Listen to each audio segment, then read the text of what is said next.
Hi, it's a new day and abundance is here. My name is Bisola Miriam, and today is I'm going to treat another topic within the childhood trauma and narcissistic abuse series.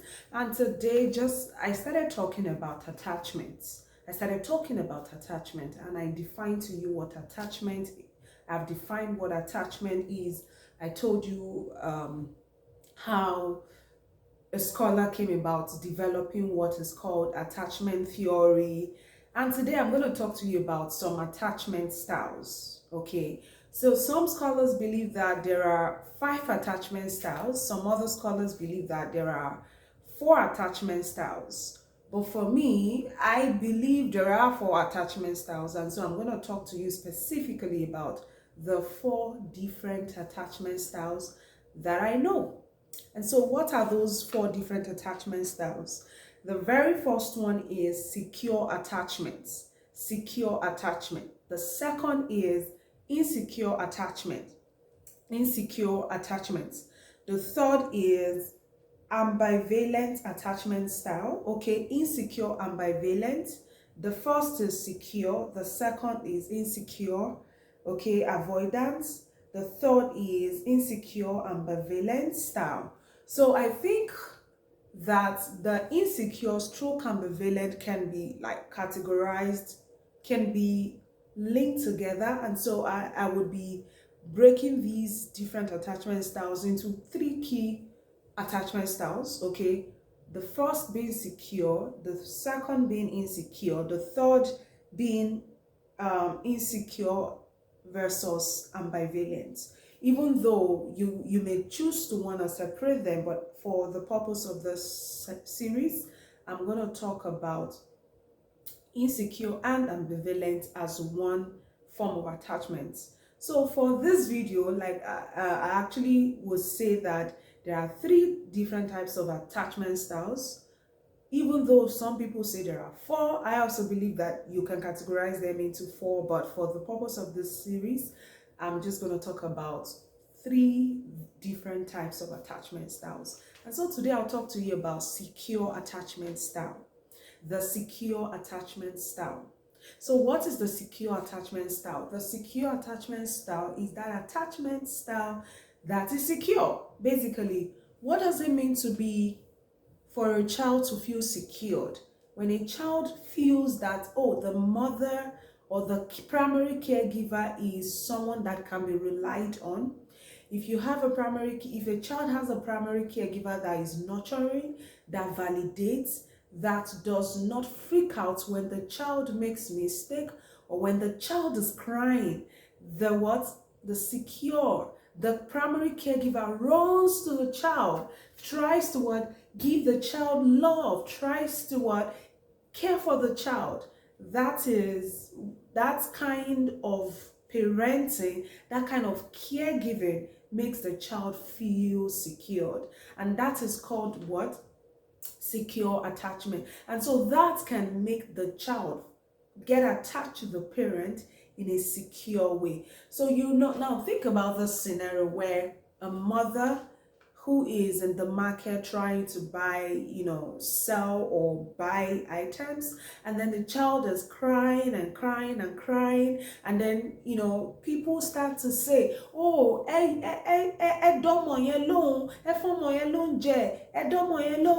like market women say things like, oh, can't you attend to that baby needs some nurturing, some attention. But the mother could say, well,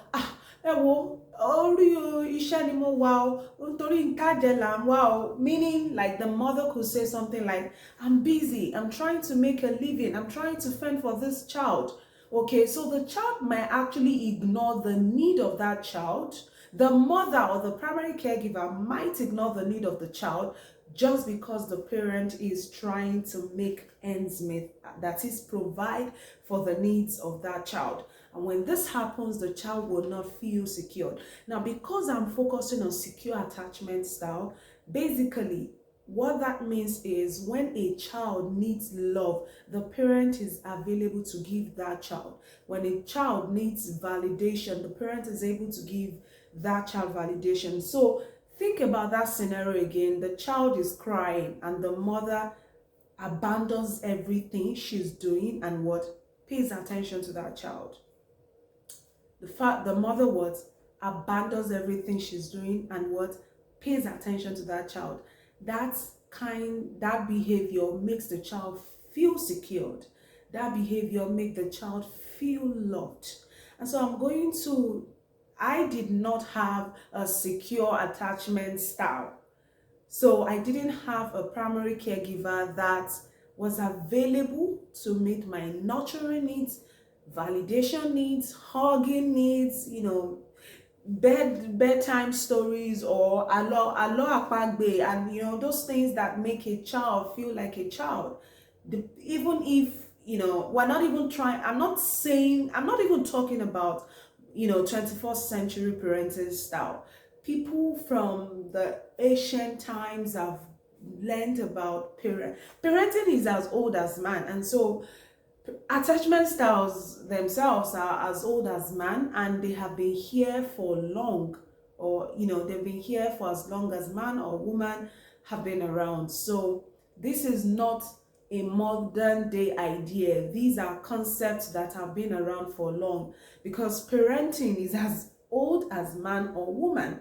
And so the idea that some parent or caregivers can be nurturing, can be caring, okay, can be available to meet the needs of a child, okay, that those things, those concepts, those ideas, okay, are not strange. They are not new in themselves. And so when a primary caregiver takes care of a child, meets the need of a child, feeds the child, makes the child feel loved, that is called what? Secure attachment. And so when the child is loved or feels loved or enjoys this kind of bond with the primary caregiver, that child would express the same energy to the surrounding, to the environment, to the people around that child. So if a child is raised in a family where everybody, it's not like they give this child this child is spoiled, or is made to feel superior to others, or this child is made to think that he is the best person in the whole world, or she's the best person in the whole world, and the child does not need anybody to survive. If these things are absent and the child learns to believe that you need other people to survive, you can depend on people, that there are good people out there, that child would grow up to think that way, to think that, oh, people can be loved, people should be loved, people should be cared for, people should be depended on, because I could depend on my primary caregiver, whether it was the mother or the father. That child will grow up to become an adult who would want to help people, in his or her workplace, who wants to be supportive in the community, and that child will grow up to become a wife or a husband that is supportive. And so think about it this way: if you lacked a secure attachment style growing up, let's stick to secure. If you had a secure attachment style growing up, you are more likely going to be a secured lover. I mean, you would love in a way that would not make the other person feel, you will not be insecure in your relationship because you had a secure attachment style. You would not think that someone would abandon you suddenly, or that someone would not love you, because you deserve to be loved, because that is the way you were raised. You will go out there expressing love to the universe and expecting to receive the same love that you're giving. Why? Because you were raised to feel that there are good people, okay? You were raised to think, to believe that you can't get things all the time, but it's okay because you were encouraged. You had an encourager. You had an encouraging caregiver, a caring caregiver, a caregiver that validates. And so you would grow up you will grow up feeling happy, secured, even though sometimes things might go wrong in your life. You will not beat yourself up because you've got a secure attachment style. You had it as a child, and then you will grow up to become attached. Even though it is possible that sometimes you may not have a secure attachment style growing up, if you're aware, you can change your attachment style later on. And if you did not, if you had it as a child, if you're not aware, you may also lose it even when you grow up. And so today I've talked to you about attachment style. Tell me in the comment section, what do you think when you think about your childhood? How were you raised? How were you parented? How did your mother care for you, or your father, or your primary caregiver? Whether it was your mother,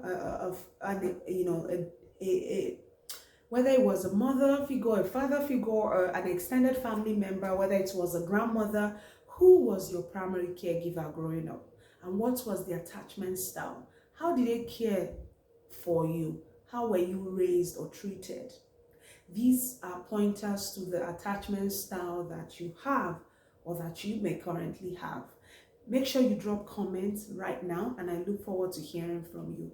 Meanwhile, I need your support. I need your support. My goal is to donate 10,000 copies of my book to strategic African communities, African campuses, religious centers, hospitals, and American institutions where there are African students. My goal is to educate people and help them understand that people might be in a relationship that is toxic without even realizing it, because they are not aware, because they are broken people themselves, or because they are yet to heal from their childhood trauma. And my goal is to enlighten everyone, to bring light, to call out, to get people out of this darkness. And I know you can help me. I know you can support me. What do you need to do? Simply donate, donate, donate. Support me. Donate right now. Donate right now. Go to bisolamiriam.com/becomingbm. I look forward to having your support. Abundance is here. There is no lack. God bless you. And I'll talk soon. Thank you so much for your kind support.